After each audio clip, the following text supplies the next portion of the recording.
Welcome to the Athletic FC podcast with me, Ayo Akinwolere. Andoni Iraola's Bournemouth produced one of the performances of the season as they demolished Newcastle at the weekend. They are now 7th in the Premier League and eyeing up European football for next season. So how much of their success is down to Iraola, and will they be able to keep him for much longer? With us today, we have an Iraola superfan, Jon Mackenzie, Spanish football writer Dermot Corrigan, plus lead writer for the Athletic FC newsletter, Phil Hay as well. Gents, good to have you with us. Dermot, let's get into this, man. Let's rewind slightly. Take us back to Iraola in Spain before his time in Bournemouth. Can you give us a little bit of a background as to his ascent into one of the most exciting Spanish coaches out there? Yeah, Iraola was right back for Athletic Bilbao. A really long serving, played over 500 games for Athletic Bilbao, much loved. Was a backup for Spain, never got 7 caps for Spain, but never really broke into the team. So he played a few friendlies around Euro 2008, World Cup 2010, but didn't get to go to any of those tournaments. Just wasn't quite at that level, but he was, hugely important player for Athletic Bilbao, really reliable guy at right back. Was an attack-minded right back under different coaches. Ernesto Valverde is a big influence on him as a coach, who's now back at Athletic Bilbao as the coach. And he was also there under Marcelo Bielsa during that very exciting season for Marcelo Bielsa when Athletic Bilbao beat Manchester United in the Europa League. Iraola was one of the key players in that team, a leader, a kind of understated leader in the team from right back. Not a big flashy guy, but one of the key members of the team. Then he went off and kind of educated himself and went to play for New York City. Learned English, got to see life outside of Spain, outside of Spanish football, outside of Basque football. As a coach, went to Cyprus with Larnaca, came to Mirandés in Spain's second division, then took over at Rayo Vallecano, which is where he really made his name as a coach. Did a tremendous job at Rayo Vallecano, which is it's a basket case of a club, really. It's here in Madrid, but they're always, financial troubles, institutional troubles, squabbles. There's always going on at Vallecas, but he got them promoted, and pretty much with the same team as he got them promoted, he established them as one of the better teams in La Liga. Famous victories over Barcelona, over Real Madrid, with basically the same side that he got promoted. And from there, people were like, this guy's one of the, he's going to be a star as a manager. Different Spanish clubs had a look at him, but he ended up going to the Premier League where, it's worked out pretty well for Bournemouth. I remember at the time, there's a lot of people maybe around Bournemouth going like, why are they going for this guy? People who hadn't known about him. But even at that stage in Spain, people were like, he's one of the top up-and-coming managers, and it was a coup for Bournemouth to get him. Yeah, Phil, Bournemouth get this coach, and I'm thinking top coach in Spain. A lot of Spanish teams would love him, but then again, I mean, do you turn down the lure of potentially playing or coaching in the Premier League? Well, I think that was the question when Bournemouth made him his offer, and he'd had other offers previously. I was covering Leeds at the time when Leeds were desperate to get him on the back of sacking Jesse Marsh, and for various reasons, the biggest one being the fact that he was mid-season with Rayo Vallecano and didn't particularly want to walk out on them by activating his recall clause. They didn't get him, and they were relegated. I suppose from the outside, Bournemouth didn't look like the sexiest option, but there is a bit of a new wave in the Premier League at the moment, and I'd kind of include Nottingham Forest in that, irrespective of their past history. If you look at the top 12, you've got Palace, you've got Brentford, you've got Fulham, Brighton, Bournemouth, Forest as well, and even Villa and Newcastle have had to re-establish themselves. So I think that tells you, and it tells the coaching fraternity that that clubs can be meaningful players in the Premier League without having the biggest budgets or the most prestige. And there is no league anywhere that gives you more exposure. I'm sure Iraola will have realised that. Plus, it pays incredibly well. But he seemed to take his time to decide what to do after Rayo. And I think he was pretty savvy in realising that the club had a ceiling and they'd basically hit it in his last season there. And I'm not sure another year with them would have done him any good, particularly, or his reputation necessarily any good. And the great thing about Bournemouth was they were a totally blank canvas. There was the risk of relegation, but I think it probably tells you that Iraola isn't a risk-averse guy. And they've absolutely followed his lead in trying to create a squad that actually ticks his boxes. That's something to use another example, something that Manchester United seem to be absolutely terrible at.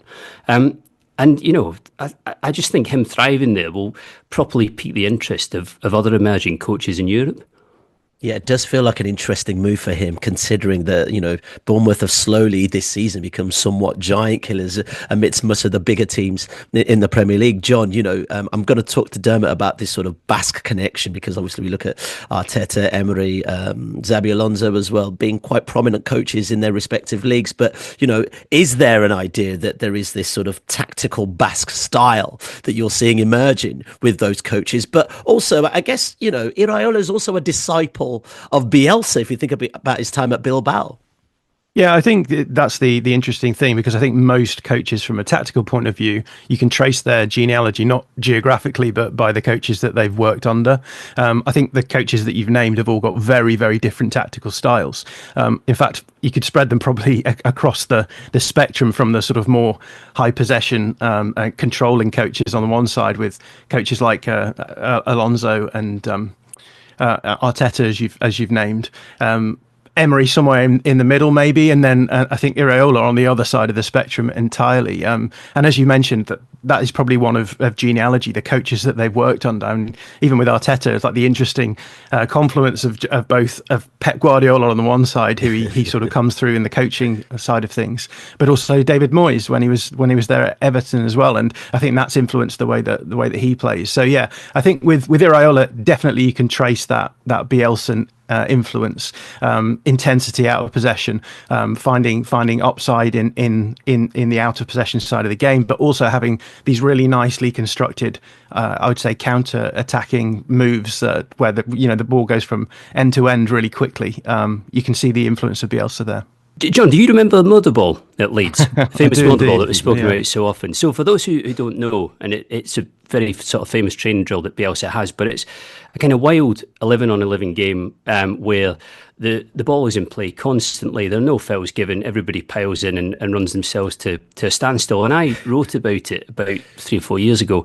And I got in touch with Iraola because he'd experienced it at Athletic Bilbao. And he was joking that it was the night before was always when he had an extra bowl of rice, because it was going to be so difficult. But what I was really, because at the time he was coaching in the Spanish lower league. So what I was interested to know was, do you try to replicate it? Have you tried to copy that? And his answer was basically no chance. I think there are 2 reasons for that. One is that I don't think you can put players through a routine like Motherball and keep them on side long term unless you've got a bit of a Bielsa-like aura. But I think he was also saying, there might be bits of Bielsa in me, but I have got my own mind. I do my own thing. I've got my own ideas. And he just strikes me as a guy with a very, very intelligent streak. Yeah. Is there a connection there? We talk about intelligence. I know he's tried to be a lawyer before he became a professional footballer, Dermot, but these Basque coaches seeking pastures anew. We talk about him going to America, obviously coached in Cyprus, but Emery has spoken about traveling and trying to enrich that knowledge base. Is that something we see as a similarity between him, Xabi, Alonso, Arteta, Emery, and of course now we're talking Iraola as well? Yeah, I went to San Sebastian. Wasn't the only football writer to go to San Sebastian to try and find out what is the magic in the water up there, to see at all these clubs, because they, Iraola played for Antiguoco with Arteta and Alonso, the same Basque youth team, and everybody up there is basically like, no, it's not, as John is saying, it's not a style of football. They all play different styles, and they all have their own strengths and weaknesses and influences from other managers that they've played under. What Iraola did is he moved very quickly from San Sebastian, where he grew up, to Athletic Bilbao, the rival club along the coast. And one of the things at Bilbao is they do have a very set identity. They only use players who are born in the Basque country. And that means that the coach has to adapt himself to the players that he has. It's not that they can go and sign whoever they want. And it also means that the individual is not as important as the collective up there. They have a very strong plan where they all have to work for each other. They all have to back each other up. And the coach becomes very important in that situation, that he's able to come up with a plan that suits the players that he has. And Ernesto Valverde, who's the current Athletic Bilbao coach, who was at Barcelona as well, was a huge influence on Iraola in that. They're very similar characters as well. They're understated. They are very clever, don't particularly like dealing with the media maybe, but do what they have to do. And you can see that in the different clubs that Iraola was at, especially in Spain, where it wasn't that he was going out at Rayo and saying, I need a new centre forward because, there's no way we can play. He wasn't saying, this is my system, we have to play this way. He looked at what he had, did a huge amount of work on the training ground to install automations into the team. So everybody knew where they had to be at a certain time. If the ball goes here, you have to be here. When I make this pass, you make that run. And it just became second nature to players who played hugely above, anything that they had played previously in their careers, and pulled off those amazing results, like beating Madrid at home, like beating Barcelona 3 out of 4 games and drawing the other one with only conceding 1 goal, something like that. Like incredible results for Iraola. But it almost became like not that much of a surprise. People started to rate Rayo a lot and rate Iraola a lot at the time. Yeah, John, I just think, it's all going well right now. The narrative might change next season or towards the end of the season for sure. But, I do wonder if that sort of foundation of what he did at Vallecano in terms of not being able to work with much actually works really well with what he's doing at Bournemouth right now. They've got a whole heap of injuries as well, let's not forget. But also he's managing to transmit those ideas to a group of players and getting the best out of them right now. Yeah, good coaches coach good, I think, and that's always what you have to take into account when you're assessing how good a manager is. Because often I think the context of into which players are fitted can sometimes suit them, and you can see players improve because of the context that they're in. But I think what you can also see with Iraola is that there's definitely an individual focus to his training. There's so many players who've come through, even in his short time at Bournemouth so far, who've improved because of the coaching that he's done. So I'm thinking Dom Solanke is a classic example of this.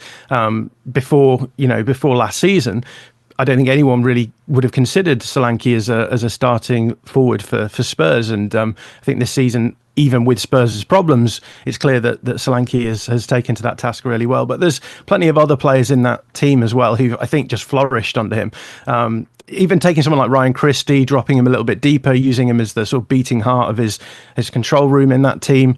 But even like peripheral players like David Brooks, for example, who's been brought in this season because of injury issues, a player that I didn't really expect to see a huge amount from in the context, but actually even just seeing him play regularly, you can see the influence that he's had, Iraola's had on these various players. So I think that the fact that there's players like Milos Kerkez being touted as potential signings for clubs like Liverpool, all of this comes back to Iraola. He's not only improved the team from a collective structural point of view, but I think also individually you can see the signs of his handiwork as well.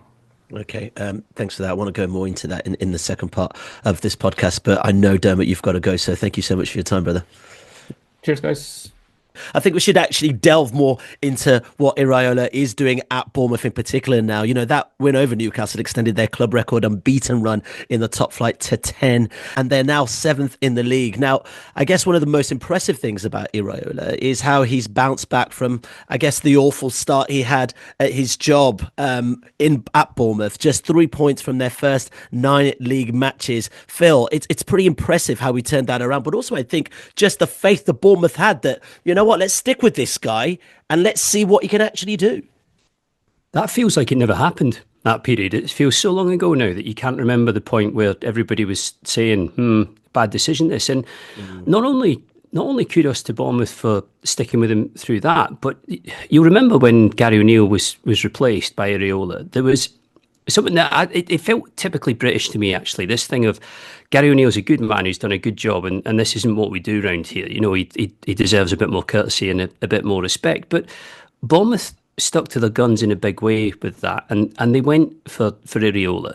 And it's worked incredibly well, and I think part of the reason it has worked well is because of that dreadful word synergy, which they do actually have. A lot of clubs talk about it, but a lot don't really have it. Whereas Bournemouth seem to have totally aligned Iraola and his attitude towards tactics and the way they're going to play, and what they're doing in the recruitment market. They seem incredibly good at ticking the boxes that he wants them to tick time and time again. I mean, John's done great analysis of Bournemouth right from the start with Iraola, and the further you go down the borough, the more you kind of see it as science rather than, there's no bluff involved in this. It's as if Iraola knows exactly what it is that he wants to do. He knows exactly how it should work. It isn't going to work all the time. It's not like the high press is 100% perfect, but I was joking in the newsletter saying, when it does work, it's like an Alcatraz that Sean Connery couldn't get out of. I love the speed of their attacking play. I love the width. And I didn't have like the comment on Twitter X over the weekend, which was kind of asking, is Justin Kluivert the first son of an iconic footballer who's actually been any good? Yeah, good point, actually. Really good point. I want to go to Justin Kluivert in just a second. But yeah, tactically, John, as Phil's just said, I mean, this is a well-drilled side, a very well-coached side.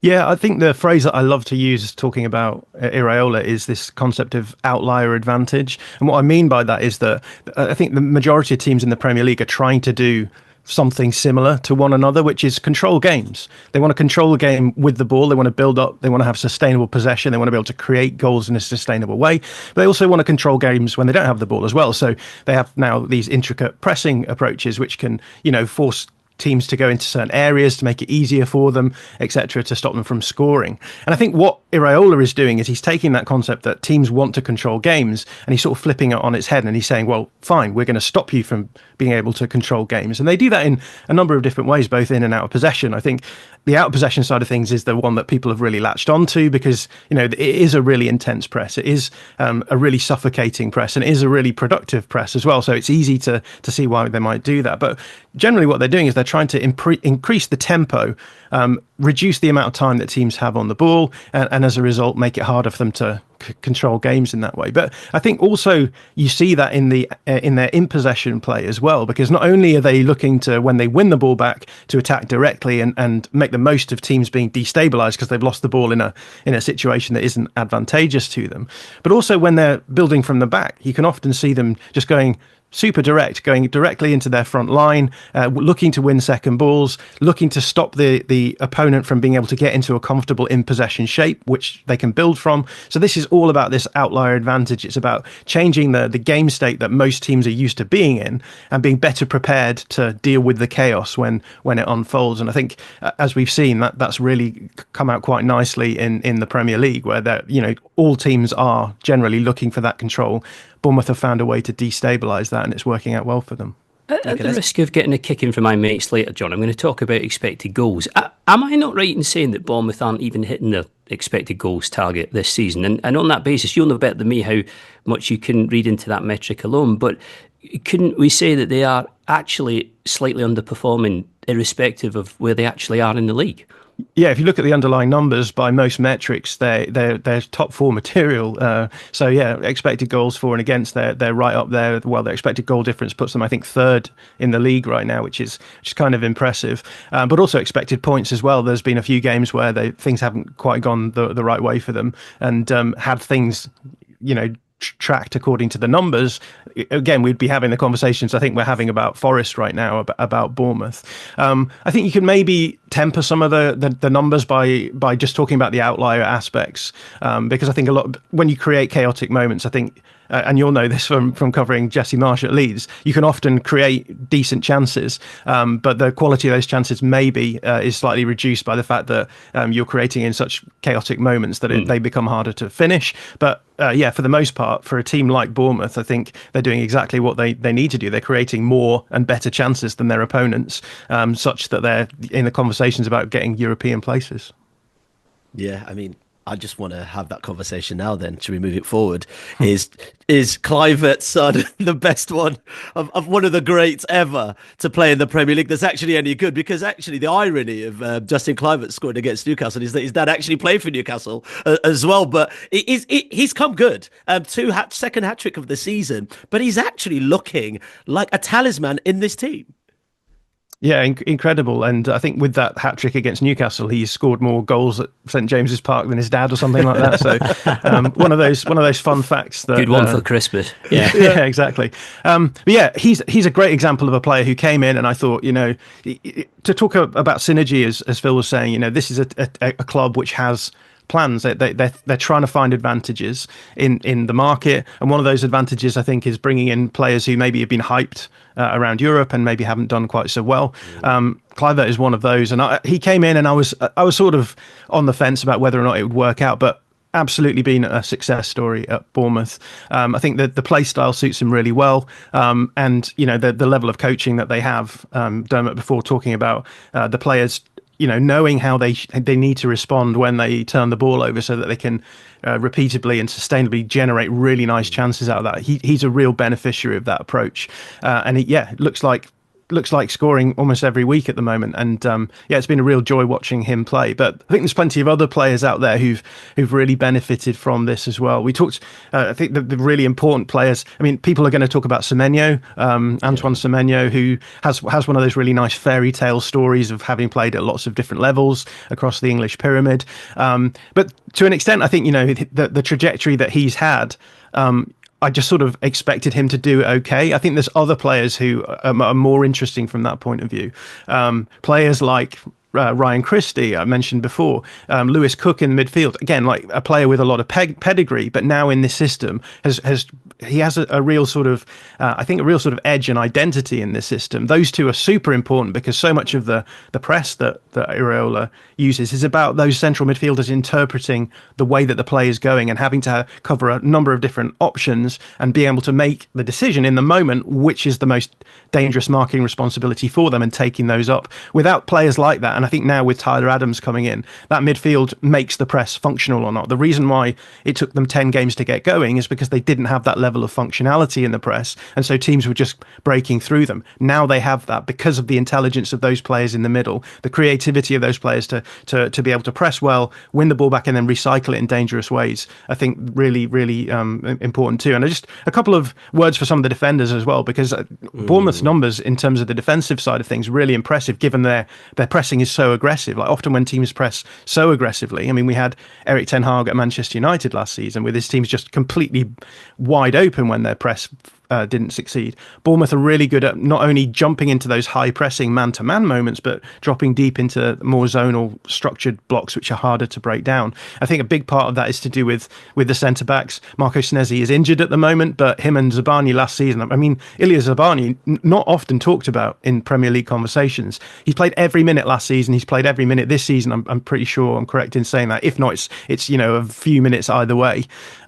Ever present and just a stalwart in that defence. Dean Huyson coming through now, centre back that was brought in from Serie A. Has been thrown in at the deep end because Senesi is injured, and he's just been fantastic as well. These players are absolutely fundamental to the play style as well, and I think Huyson is obviously being talked about, but I think Zabani often goes under the radar a little bit, and even Kirkez, obviously another one of those hyped players. But on the other side, Adam Smith, a journeyman career right at the end of his time in football as a player, but he's been absolutely fundamental as well. And they've brought in a few different options to play that right back position, and it's always ended up coming back to Adam Smith as well. So yeah, some really important performances from players, and again, I think that speaks to how well this team has been coached by Iraola. Don't know about you, Phil, but I think John does like the old Bournemouth, doesn't he? I've never seen him so animated in my life. Look at him. He's literally steaming in the head with tactical knowledge. It's brilliant. But look, I mean, I think something we spoke about this week already, it has been Spurs and how they've coped with their injury issues, Phil. But, we look at Bournemouth here. You look at injuries to the likes of Senesi, Tavernier, Sinistera, Ivan Nielsen, who they got from Porto, and Azunal as well. I mean, they've had their injury issues as well, but he's managed, even with this intensity of play, to cope with those injuries as well. Absolutely. And therein lies one of the problems for Postecoglou. The timing at the weekend was almost as bad as it could have possibly been for him, because he goes to Everton, seriously down on numbers, and Spurs get rinsed really badly at Goodison Park. Forget about the scoreline. It was a real mess for most of that game. Bournemouth go to Newcastle, and don't forget that Newcastle were the division's form team with a division's form striker in Isak, with exactly the same excuse, but have absolutely no need to play that card or to try and play that card, because they turn up and play so well. And I would rank Newcastle's midfield amongst one of the best in the Premier League, and Bournemouth's performance against it was the thing that stood out for me. I mean, Kluivert obviously took the headlines with the hat-trick, but the way in which they were able to control that game and get a foothold in it was so impressive. And again, it comes down to the fact that they clearly understand Iraola's tactics, and they're clicking incredibly well. I think it's safe to say that if the injuries carry on as badly as they've been for Bournemouth, then they're probably going to take effect at some point. It's almost inevitable because fatigue catches up with players. You don't have the same ability to rotate, and there's not a lot you can do. But he seems like a very humble guy, does Iraola, and I just can't imagine him trying to play the injury card at all. It's just not his style. If I could just jump in, I think what's really interesting about the difference between Spurs and Bournemouth is that was my question to you, actually, because I thought it's really interesting. We've had a lot of feedback on it on YouTube, and Spurs fans are saying, why are you comparing us to Bournemouth? And I'm interested in your feedback on that, actually. Yeah, well, I think with Spurs, the system that Postecoglou's implemented is reliant on technical skill and superiority, right? So they've lost the two centre-backs who are fundamental to the build-up and the defensive aspects of that team. They play really aggressively positionally, so that those two centre-backs are often the only two in the first line of build-up, which means they're obviously the only two left in the last line of defence. And that means that you require really, really technically superior players to be able to do that. When Spurs don't have Van de Ven and Romero playing, the system doesn't work. Whereas I think the beauty of Bournemouth's approach is because it is an out-of-possession first approach, as I'd call it. They're thinking predominantly, what can we do without the ball? Because we're going to, as a team that isn't going to have the ball a lot, we're going to be more often than not without it. So let's make sure we're good at that side of things. I think it's much easier to then port players in off the bench to still be able to perform at the same sort of level. The system doesn't fall to pieces. And I think obviously that still requires a huge amount of coaching expertise to be able to make sure that you're maintaining a whole squad of players who can play the system. But I think it also gives a really nice buffer to Iraola. If he loses a player, look, it's not great when you lose Enes Unal and Evan Nielsen, your two strikers, but the system itself can still cope with that. And, I think Bournemouth would have been better if they'd had a striker profile in that 9 slot other than Dango Ouattara, who's played really well there. But, if they'd had that strike, it would have changed things. But the system is still able to cope with those losses of players all around the pitch in a way that I don't think Spurs' system can. Now, let's talk about recruitment, Phil, very quickly. And, a big part of their success, as we've spoken about, a whole heap of players, are the players that they've brought into the club. Obviously, they sold Dominic Solanke to Spurs, as we're talking about Spurs, and were able to reinvest Ivan Nielsen and also on Huijsen as well. Who's behind it? Obviously, Richard Hughes went to Liverpool, who would have been in charge of player recruitment. But who is now in charge, or who's driving it forward from now forward, Phil? Well, they've got Simon Francis. John will know a lot more about the recruitment structure down there than me, but they've got Simon Francis, who I think must have benefited from learning on the job with Richard Hughes.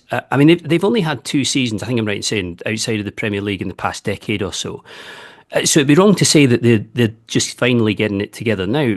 What I do think is that, and this seems fairly obvious, that the whole project just has so much more purpose now than it did when they were in the Premier League first time round, and perhaps that's inevitable. They've also got Tiago Pinto, who gives them, more serious structure, but more of the sort of structure that you'd expect of an established Premier League club. And they evidently have a kind of laser vision when it comes to finding what it is that Iraola wants in the market. On top of that, you mentioned Solanke. They seem pretty good to me at spreading the money around when it does come in. Kluivert is, was about £10 million. I'm not being funny, but that's what they're talking about Sheffield United paying for Ben Brereton Diaz if they go up this season. And I think I know who I'd rather take for the cash. So when you sort of ally that with Iraola's now, so you can totally see why it's working. And that basically is how clubs flourish, that it's all joined up. The thinking makes sense. And in the end, they do the right things when they have to. I guess the real test for Bournemouth football operations staff is this. Who is on the list for when Iraola goes? Because much more of this, and it's inevitable, isn't it, that someone's going to try and buy him out of there. And he must think he can go right to the top. Yeah, do you think they are thinking of the future without Iraola, John? Obviously, he's made such a mark. It is the main season where we've really seen what he's been able to do with this team. But, the Premier League, every team would love a good manager to steer him in the right direction. Yeah, we started off the show by saying Bournemouth had Gary O'Neill before they had Iraola. He kept them up that season, and then they moved him on. That is the sign of a club with a plan. They will absolutely have a short list of managers, have a long list and a short list, and no doubt they're all over the concept that Iraola is going to be hot property. Has been hot property, no doubt, but is going to be hot property going into the next few windows. So they'll definitely have a plan, and it will definitely be a good one, I'm sure. Okay. But let's move on because I'm really interested in this concept of Bournemouth being in Europe, John. I mean, the weekend's hat-trick hero, Justin Kluivert, made this club, I guess, dream big, potentially. The question is, can they do it? Can they sustain it? You're the tactics guy, you're the stats guy. What do you think? Yeah, I mean, it's a really crazy season in many respects. It's very hard to judge what is what. I think that, the decline of Manchester City has sort of thrown everyone out. It's hard to judge what level everyone's at. And then obviously on top of that, you've got Spurs and Manchester United looking like they're out of the question. So I definitely think a few slots have opened up in that European tranche right at the top of the table. Yeah, on the balance of things, if you'd asked me a couple of weeks ago when those injuries came in, I'd have said, maybe not. Having seen that they've been able to perform with a largely rotated squad, it seems much more likely that could come through, and it would be great to see them. I think making it in Europe. I think it would be the first time that Bournemouth have played in Europe. I'm pretty convinced that's true. Maybe I'm not right, but I mean, you might be very right. I can't think at the top of my head. They don't have a stadium made for it, do they? Yeah, well, I mean, this is the whole thing, really. I mean, this is ambition, Phil. This is potentially, I don't know if it was in the plans of Bournemouth to be in this position, but I mean, this is the dream of making it to the Premier League, that you've built some sort of an infrastructure that allows you to climb up to the top half of the table and actually potentially bring that dream to a club that potentially has never had it before. Yeah, I'm being facetious about the ground. I've been there loads of times, and actually it's really nice, comfortable little ground to go to. They're sort of damned if they do and damned if they don't, because it's always how much more commercial revenue you can get from a bigger stadium. It does good things for you financially in that sense. But what the catchment area actually is around there in terms of fans who would pay for season tickets and pay to come, and how many new fans they could attract as the years go on, despite how well they're doing, is probably very much moot and open to debate. But, they are on to a really good thing here. And I personally reckon that Iraola will be really cautious and thoughtful about what he does next. I mean, as an example, would he have taken the job at Old Trafford at the point where Amorim did? I just don't think he would have done. I think he would have seen too many pitfalls and too many issues there, not to mention a squad that, I mean, is 100% not made for him at all. So I would imagine that everybody at Bournemouth is fairly sensible in thinking this is not going to be forever, because it can't be forever.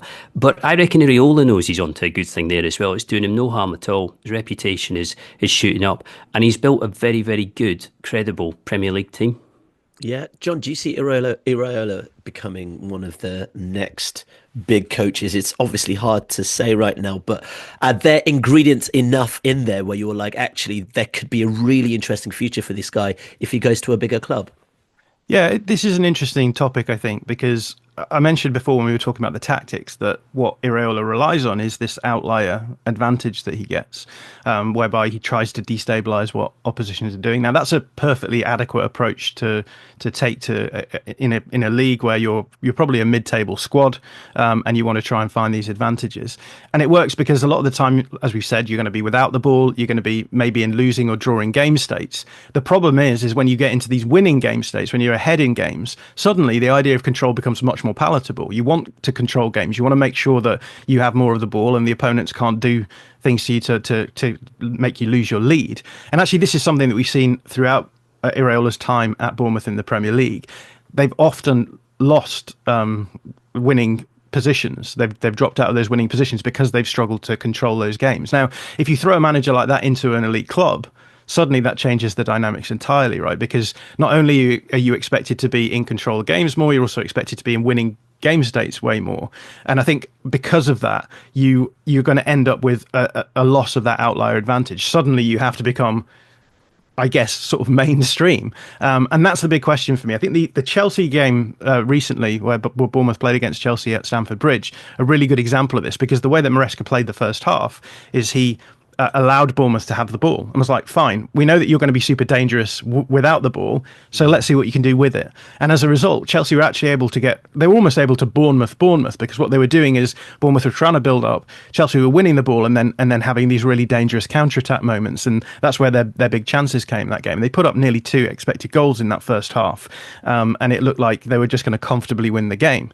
Second half, they come out and Iraola's clearly said to the team, okay, we're trying to possess the ball, but this isn't working. Let's just go back to what we're doing well. Let's start going way more direct. And if you look at the pass map from the second half in build-up, you can see the goalkeeper suddenly starts just pinging the ball into the front line of Bournemouth's attack. What that does is that then starts destabilising Chelsea, right? Chelsea are now on the back foot. They have to try and retain possession from those long balls. They have to win second balls, third balls, and then they have to get into their in-possession shape. And what Bournemouth are so good at in those scenarios is stopping that from happening. And so in the second half, Bournemouth go from a 1-0 losing position to a 2-1 winning position on the basis of just changing the tactics, moving towards a much more aggressive, destabilizing approach. And interestingly enough, they were 2-1 up and they lost their winning position because they gave up a goal right at the end. So again, that concept of control coming through. But I think this is the big question with Iraola. What happens when you give him those better players so that his teams can possess the ball better? Because the more you possess the ball, the more you lose your upside as an out of possession team, generally speaking. And we've seen the lesson from Arsenal this season has been they're sort of an elite team who've lent into the out of possession things, and it's a problem eventually for you. So I think that's the big question with Iraola. How would he if he makes that step up to coaching elite sides? How does he negotiate that change from being an outlier to becoming one of the mainstream coaches? And that's why I think a stepping stone club, maybe like a move to Spurs, so that he can, you're on the way to that elite level. Don't get tongues wagging. Not now, John. But I think that's what needs to happen, right? I think Jurgen Klopp had his Dortmund spell, and that allowed him to make a lot of the evolution from one style to another. That prepared him for Liverpool, and I think that's the same sort of thing that Iraola needs. Mackenzie calls Spurs stepping stone club. Love it. John, I'm conscious that I'm putting you on the spot here, and you did actually almost answer it there. But just on the back of what you said there, who in the elite bracket, the absolute top draw bracket in Europe, is then doing what Iraola is doing? Where is this working at a club that you would consider to be pretty close to the top of the tree? If indeed it is anyway. Do you mean like a team that's doing the sort of out of possession first, high intensity Absolutely, stuff? Yeah. Where would you find similar tactics to Iraola's that are working at a club that would be at a considerably higher level than Bournemouth? Yeah, I think that's a really perceptive question, because I don't think there are many teams out there who are even just sort of leaning into the chaos. I think there's a couple of teams in Spain who are doing that. So I think Villarreal are doing it a little bit at the moment, and they're doing fairly well in La Liga, all things considered. But beyond that, like most other teams, I think are certainly like in terms of the out of possession approach. I think there's been a real shift towards either dropping back into mid blocks, because teams are now so used to opponents jumping into these high man-to-man pressing phases that opponents have found ways of going beyond those presses and causing problems there. You can see that. You could argue that you see that even happening with City to a degree. But then the other thing that started happening weirdly is that other opponents are going straight into full man-to-man approaches. So Vincent Kompany in Bayern, I think. Partly because they, when you go man-to-man in out-of-possession phases, everything just becomes a one-to-one duel, right? And Phil, you watched Bielsa's Leeds. That can work really well when the talent differential isn't massive. But when you're a team like Bayern, those one-to-one duels are all going to end up in your favour, because you're going to have better players in every position.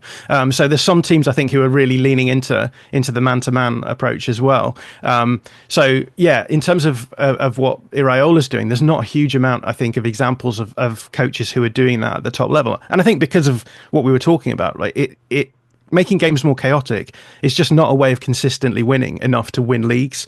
It may work well in knockout competitions, but again, like, do you really want to bring in a play style which is essentially, it reminds me of the Jurgen Klopp quote about Dortmund when he was there playing against Bayern, and what he said is, what we do so well is we bring them down to our level. And I think that's what Bournemouth do so well. They bring other teams at the top of the table down to their level because they change the game state. The issue becomes when you are the team that needs to maintain that higher level, it becomes a big problem. So I think that's why we're seeing less of those sorts of teams at the top level. Let's end it there, gents. Really appreciate your time, Phil, Dermot earlier as well, and also John for all your insight. We'll be back tomorrow. If you want to watch more episodes of the show, please subscribe to the channel. We'll be joined by the likes of David Ornstein, Matt Slater, Adam Crafton, Carl Anker, and plenty more through the season. If you'd like to listen to the episodes in full in audio form, search The Athletic FC wherever you get your podcasts from.